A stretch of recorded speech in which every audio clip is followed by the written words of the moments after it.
Hi. So ಇವತ್ತು ನಾವು Korean ಮ್ಯಾಗಿನ ಟ್ರೈ ಮಾಡ್ತಾ ಇದ್ದೀವಿ. ಆಲ್ರೆಡಿ ನೀರನ್ನ ಬಾಯ್ಲಿಂಗಿಗೆ ಇಟ್ಕೊಂಡಿದ್ದೀವಿ. ಸೊ ನನಗೆ ಅಸಿಸ್ಟ್ ಮಾಡೋಕ್ಕೆ ನನ್ನ ತಂಗಿ ಇರಲ್ಲ ಇಲ್ಲಿ. ಪ್ರೋಟೀನ್ ಸೋರ್ಸಸ್ಗೋಸ್ಕರ ಟೋಫು ಮತ್ತು ಸೋಯಾ ಚಂಕ್ಸ್ ಹಾಕೊತಾ ಇದ್ದೀವಿ.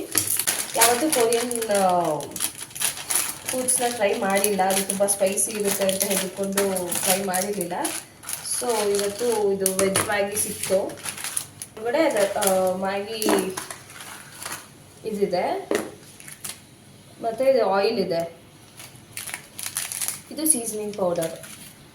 ಸೊ ಆ್ಯಸ್ ಪರ್ ಇನ್ಸ್ಟ್ರಕ್ಷನ್ಸ್ ಇಲ್ಲಿ ಫಸ್ಟು ಬಾಯ್ಲ್ ಮಾಡ್ಕೊಂಬಿಟ್ಟು ಮ್ಯಾಗಿನ, ಆಮೇಲೆ ಆಯಿಲ್ ಮತ್ತು ಪೌಡರ್ನ ಹಾಕಿ ಮಿಕ್ಸ್ ಮಾಡೋದು.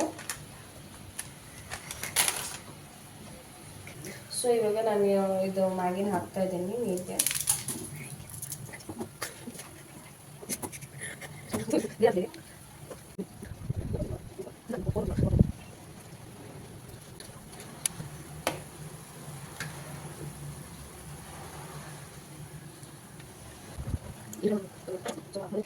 ಸೊ ಇಲ್ಲಿ ನಾವು ಸೋಯಾ ಚಂಕ್ಸ್ನ ಬಾಯ್ಲ್ ಮಾಡಿ ಇಟ್ಕೊಂಡಿದ್ದೀವಿ.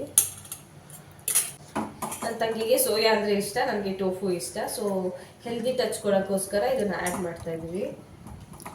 ನಾವು ತುಂಬ ಸ್ಪೈಸಿ ಫುಡ್ಡೆಲ್ಲ ತಿನ್ನಲ್ಲ, ಸೊ ಅದಕ್ಕೆ ಕೊರಿಯನ್ನು ಮತ್ತು ಬೇರೆ ಕ್ವಿಸಿನ್ಸ್ ಎಲ್ಲ ಟ್ರೈ ಮಾಡಲ್ಲ ನಾವು.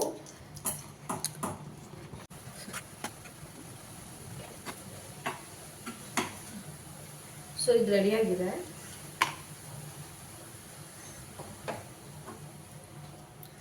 ಈ ಥರ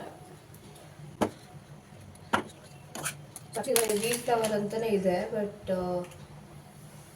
ನನಗೆ ಅನಿಸ್ತಾ ಇಲ್ಲ. ಡಿಫೈನ್ಡ್ ವೀಟ್ ಫ್ಲವರ್, ಮೈದಾನ ಇದು.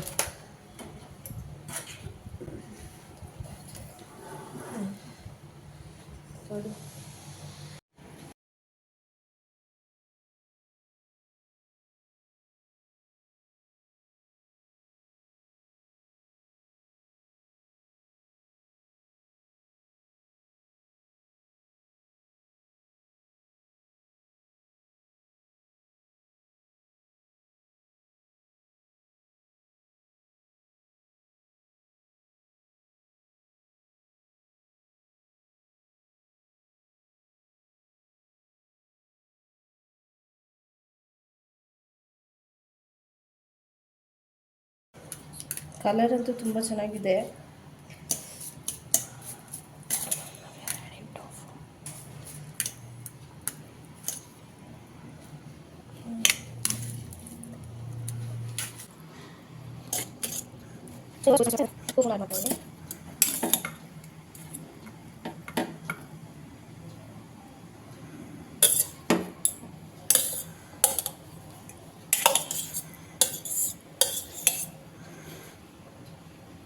ನಂಗೆ ಜಾಸ್ತಿ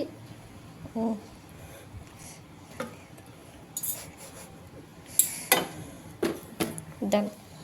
ಸೊ ಇವಾಗ ಟೇಸ್ಟ್ ಮಾಡೋಣ.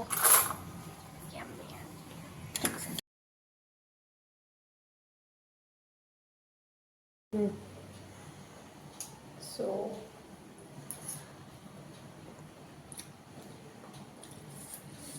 ಚಂತಿ ಮತ್ತು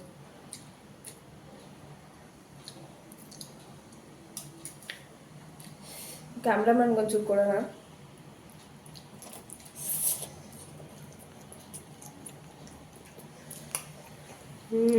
ಯಮ್ಮಿ, ಟೂ ಸ್ಪೈಸಿ.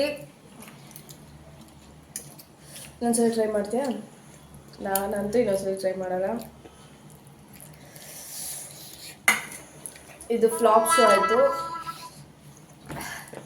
ಇದು ನಮ್ಮ ಟೇಸ್ಟ್ ಅಂತೂ ಆಗಲ್ಲ. ಸೊ ಹನಿ ಕೂಡ ಇಲ್ಲೇ ಇದೆ, ಹನಿ ತಗೋತೀಯಾ? ಸೊ ಹನಿ ಕೂಡ ತಿಂದ್ವಿ ನಾವು. ಡೆಫಿನೆಟ್ಲಿ ನೆಕ್ಸ್ಟ್ ಟೈಮ್ ನಾವು ಟ್ರೈ ಮಾಡಲ್ಲ ಇದನ್ನು.